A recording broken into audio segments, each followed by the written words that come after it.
Yo, what's happening? It is the 11th of February. And well, today I thought probably the best thing to talk about with utilization of entities when you're purchasing real estate. A lot of times you'll get with an attorney and they love to talk about series LLCs, make this one, just keep down, breaking those down. Now, that I'm not saying that's a bad thing, right? I mean, complicate the piss out of it, do whatever you want to do. But let me just tell you, all that complication it creates complication, right? The more complicated you make it, the more complicated your life will be when you try to use it to get financing. So set it up simple. This is just what Aaron Chapman does. This is all opinion. I'm not an attorney. I'm not a CPA. I've never sat in a college to earn any of this crap. This is just what I've learned by talking to a lot of people, sitting in a lot of rooms with attorneys and CPAs and people talking about this. And a very, very, very famous attorney amongst our group, they love to talk. He loves to say, and I'm not going to use his name because I don't need anybody coming at me, right? Love the dude though.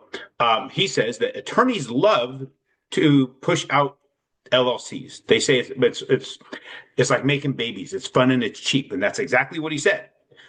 Take some documents, recreate those things, make them once, recreate them, and charge people a bunch of money to use them over and over and over and over again. It's a good moneymaker, right? God bless them. Can't blame them. Make your business as automatic as you possibly can, generate as much revenue as possible. That's what we all are trying to do. That's what I'm trying to do. But let me talk about this for a second, just what I'm doing, how I set this up, and how it works on the financing piece. When you're trying to finance it, you can get 30-year fixed financing utilizing an LLC or a trust.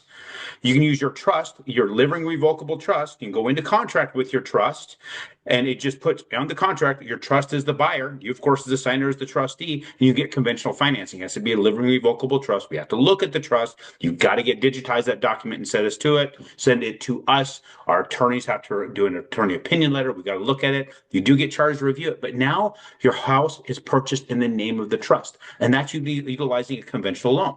Now, if you want to do a non-QM loan, DSCR, other types of loans, we have a lot of them. A lot of them. You can literally buy them with your LLC. But you need to have the LLC registered within the state that you're buying the property. If it's a foreign LLC, you can have that, registered with the state. Sometimes it's just easier to just form the LLC in the state. I'm not saying that's what you got to do. That's just what I did. I just formed the LLC in the state. When I formed the LLC in the state, you definitely have to have the articles. You have to have let me see here, the letter stating that it's in good standing. You have to have your EIN. Have to create an operating agreement. You also have to have a resolution to borrow. So you have to have that resolution, unanimous resolution. So you have multiple people on the LLC. Mine's owned by my trust. The trustees, trustee and co-trustee, has to sign that I can borrow. I have to put in the property they're buying or refinancing, the loan amount, the lender, which cross-country mortgage, and the loan number. All that has to go into that resolution. If you have any problems with these things, talk to me. I've just done it. I've got the loan closing here in just a moment. So 30-year fixed mortgage with my LLC right out of the gate. Pretty awesome in my opinion. Now, the thing that I like about that is, one, it's to an LLC. It's a 30-year fixed. Hard to beat that deal. The interest rates are very similar to conventional right now. So if you're even considering buying investment properties right now, and you have an LLC or considering an LLC or thinking about this, call me. We'll help you get all structured out, give you a breakdown of what we need to see as the lender. We're not doing it for you. Give you the breakdown of what you need as the lender, give you some information on how investors get it done, including myself, so you can go about getting this done, and then you stack the paperwork up. We help you get this done. Here's the cool thing about it: we don't know how long these deals are going to be available. If you look back, COVID and the crash of '08 and and other swings within the market, these type of private label securities come in and out of availability. They're not always available. So if you say, "Hey, I'll just use up my Fannie Freddie 10 and then I'll go do this," I think that's a bad move. I think if you're an active real estate investor, you should use these up, especially since the rates are very similar, and then grab your Fannie Freddie 10 when maybe these aren't available, because these are unlimited. I can get as many as you want. It's pretty slick. And also, again, it qualifies based upon the property's ability to generate cash flow. It's another level of underwriting for the property. So if the property can't pass for this deal, it might not be a good deal. It gives you another thing to take a look at. So that's something to consider. Let's talk about the market right now. This week, tomorrow, CPI, always the big mover. We're going to see what inflation is doing for the CPI tomorrow. We got the producer price index, or the PPI, on the 13th, then retail sales, as well as industrial production, coming on the 14th. So we have a few things happening this week. But today opened up. It really, I mean, there wasn't much in the calendar. It was small business optimism.